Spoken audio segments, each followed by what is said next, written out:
Assalamu alaikum, kuna ne tare da tiya barci ne wanda ya sa kenan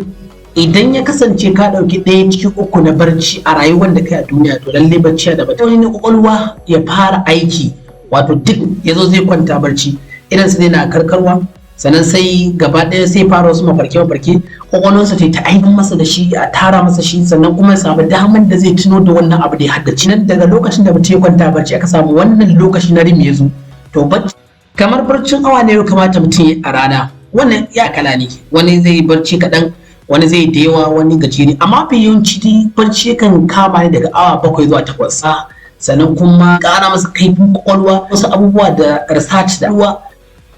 a lokacin da yake wannan barci nasa idan ya kasance ka sa alamcin barcin ya fi maka za ka tashi cikin annishuwa da karfin jiki ka samu daman kai karatu ka tuna shi ka iya karatun kuma cikin kwanciyar na mai albarka. Assalamu